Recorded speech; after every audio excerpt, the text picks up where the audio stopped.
ಕೈಲಾಸ್ ಇಂದು ಆಫೀಸ್ನಿಂದ ಮನೆಗೆ ಬರೋದೇ ಒಂದು ರಿಲೀಫ್ ಆಗಿತ್ತು. ಆದರೆ ಆ ದಿನ ಆಫೀಸ್ನಲ್ಲಿ ಕೆಲಸ ಅತಿಯಾಗಿದ್ದುದರಿಂದ ತುಂಬಾ ತಡವಾಗಿ ಬಿಟ್ಟಿತ್ತು. ಆಫೀಸ್ನಿಂದ ಹೊರಬಂದ ಕ್ಷಣದಲ್ಲೇ ಕೈಲಾಶ್ ಮನಸ್ಸಿನಲ್ಲಿ ಯೋಜನೆ ಶುರುವಾಯಿತು. ಇಂದು ತುಂಬಾ ತಡವಾಗಿದೆ. ಇಷ್ಟು ರಾತ್ರಿಯಲ್ಲಿ ಈ ವಿಲ್ಸನ್ನ ರಸ್ತೆಯಲ್ಲಿ ಕ್ಯಾಬ್ ಸಿಗುತ್ತದೋ ಇಲ್ಲವೋ? ಒಂದೆಡೆ ಆಫೀಸ್ ವರ್ಕ್ಲೋಡ್, ಇನ್ನೊಂದೆಡೆ ಫ್ಯಾಮಿಲಿ ಟೆನ್ಷನ್, ಈಗ ಈ ಕ್ಯಾಬ್ ಕಾಟ.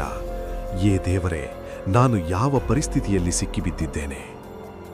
ಇಂಥ ಯೋಚನೆಗಳಲ್ಲಿ ಮುಳುಗಿದ್ದಾಗಲೇ ಆಕಸ್ಮಿಕವಾಗಿ ಕೈಲಾಶ್ ಕಣ್ಣಿಗೆ ರಸ್ತೆಯಲ್ಲಿ ಏನೋ ಮಿನುಗುತ್ತಿರುವುದು ಕಾಣಿಸಿತು. ಅರೆ, ಇದು ಏನು ಮಿನುಗುತ್ತಿದೆ? ಹತ್ತಿರ ಹೋಗಿ ನೋಡಿದಾಗ ರಸ್ತೆಯ ಮೇಲೆ ಒಂದು ಬಂಗಾರದ ಉಂಗುರ ಬಿದ್ದಿತ್ತು. ಅದರ ಮೇಲೆ ಬಣ್ಣ ಬಣ್ಣದ ಕಲ್ಲುಗಳು ಜಡಿಸಲಾಗಿದ್ದವು. ಕೈಲಾಶ್ ತಕ್ಷಣವೇ ಆ ಉಂಗುರವನ್ನು ಎತ್ತಿಕೊಂಡ. ಇದು ಯಾರದ್ದಿರಬಹುದು? ನೋಡಲು ನಿಜವಾದ ಬಂಗಾರದ ಉಂಗುರದಂತಿದೆ. ಇದು ಯಾವುದೋ ಪ್ರ್ಯಾಂಕ್ ಅಲ್ಲವಲ್ಲ?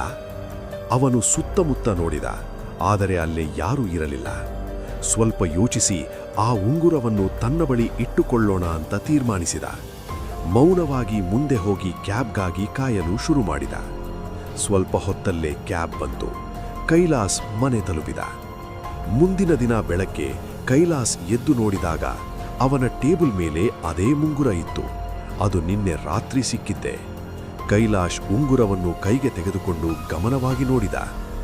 ಉಂಗುರದ ಮಧ್ಯದಲ್ಲಿ ನೀಲಿ ಬಣ್ಣದ ಮೋತಿ ಜಡಿಸಲಾಗಿತ್ತು. ನೋಡಲು ನಿಜವಾದ ಬಂಗಾರ, ತುಂಬಾ ಭಾರವಾಗಿತ್ತು. ಅಂದಾಜು 1.5 ತೊಲೆ ಇರಬಹುದು. ಇದು ಯಾರೋ ತಮ್ಮ ಜಾತಕದ ಪ್ರಕಾರ ಮಾಡಿಸಿಕೊಂಡ ಉಂಗುರದಂತಿದೆ. ಅಪಘಾತದಿಂದ ಕಳೆದು ಹೋಗಿರಬೇಕು. ಏನಾಗಲಿ, ಫ್ರೀಗೆ ಸಿಕ್ಕಿದೆ. ಮುಂದೆ ಬೇಕಾದರೆ ಮಾರಿಬಿಟ್ಟರೆ ಚೆನ್ನಾಗೇ ಹಣ ಬರಬಹುದು ಅಂತ ಯೋಚಿಸಿ ಉಂಗುರವನ್ನು ಜೇಬಿನಲ್ಲಿಟ್ಟುಕೊಂಡು ಆಫೀಸಿಗೆ ಹೊರಟ. ಆಫೀಸ್ ತಲುಪುತ್ತಿದ್ದಂತೆ ಆಶ್ಚರ್ಯದ ಘಟನೆ. ಆಫೀಸ್ನ ಎಲ್ಲ ಸ್ಟಾಫ್ ಒಟ್ಟಿಗೆ ಚಪ್ಪಾಳೆಗಳು ಹೊಡೆಯುತ್ತಿದ್ದರು. ಸೀನಿಯರ್ ಮ್ಯಾನೇಜರ್ಗಳು, ಬಾಸ್ ಎಲ್ಲರೂ ಹೂಗುಚ್ಚ ಹಿಡಿದು ನಿಂತಿದ್ದರು. ಕೈಲಾಶ್ಗೆ ಏನೂ ಅರ್ಥವಾಗಲಿಲ್ಲ. ಏನಿದು? ಏಕಾಏಕಿ ಎಲ್ಲರಿಗೂ ಏನಾಯಿತು? ಅಷ್ಟರಲ್ಲೇ ಬಾಸ್ ಹೂಗುಚ್ಚ ನೀಡುತ್ತಾ ಹೇಳಿದರು, ಶಬಾಷ್ ಕೈಲಾಸ್, ನೀನು ಅದ್ಭುತ ಮಾಡಿದ್ದೀಯ. 3 ವರ್ಷಗಳಿಂದ ಅಟಕ್ಕಿದ್ದ ಕಂಪನಿಯ ಅತಿ ದೊಡ್ಡ ಪ್ರಾಜೆಕ್ಟ್ ಅನ್ನು ಕೈಲಾಶ್ ಕ್ರ್ಯಾಕ್ ಮಾಡಿದ್ದಾನೆ ಅಂತ ತಿಳಿಸಿದರು. 25 ಕೋಟಿ ಡೀಲ್. ಕೈಲಾಶ್ಗೆ ನಂಬಲಾಗಲಿಲ್ಲ. ಬಾಸ್ ಅವನ ಕೈಗೆ 1 ಲಕ್ಷ ರೂಪಾಯಿ ಚೆಕ್ ಕೊಟ್ಟು ಅಭಿನಂದಿಸಿದರು. ಪೂರಾ ಆಫೀಸ್ ಮತ್ತೆ ಚಪ್ಪಾಳೆಗಳು. ಆ ದಿನ ಸಂಜೆ ಕೈಲಾಸನ ಗೌರವಕ್ಕೆ ಪಾರ್ಟಿ, ಡ್ರಿಂಕ್ಸ್, ನಗು, ಸಂಭ್ರಮ. ಕೈಲಾಶ್ ಹೆಚ್ಚು ಮದ್ಯಪಾನ ಮಾಡಿದ. ರಾತ್ರಿ ಮನೆಗೆ ಬಂದು ತುಂಬಾ ದಣದಿದ್ದರಿಂದ ಹಾಸಿಗೆಯ ಮೇಲೆ ಬಿದ್ದಂತೆಯೇ ನಿದ್ರೆ ಜಾರಿದ. ಸ್ವಲ್ಪ ಹೊತ್ತಿನ ನಂತರ ಅವನಿಗೊಂದು ಕನಸು. ಒಂದು ಸುಂದರ ಹುಡುಗಿ ಅವನ ಮುಂದೆ ನಿಂತು ನಗುತ್ತಿದ್ದಳು. ಕೈಲಾಶ್, ಇಂದು ನೀನು ತುಂಬಾ ಖುಷಿಯಾಗಿದ್ದೀಯಲ್ಲ? ಕೈಲಾಶ್ ಗಾಬರಿಗೊಂಡ. ನನ್ನ ಡ್ರೀಮ್ ಪ್ರಾಜೆಕ್ಟ್ ಬಗ್ಗೆ ನಿನಗೆ ಹೇಗೆ ಗೊತ್ತು? ನೀನು ಯಾರು? ನಿನಗೆ ಈಗ ನನ್ನ ಪರಿಚಯ ಇಲ್ಲ, ಆದರೆ ಕೆಲವೇ ದಿನಗಳಲ್ಲಿ ನನ್ನನ್ನು ತುಂಬಾ ಚೆನ್ನಾಗಿ ತಿಳಿದುಕೊಳ್ಳುತ್ತೀಯ.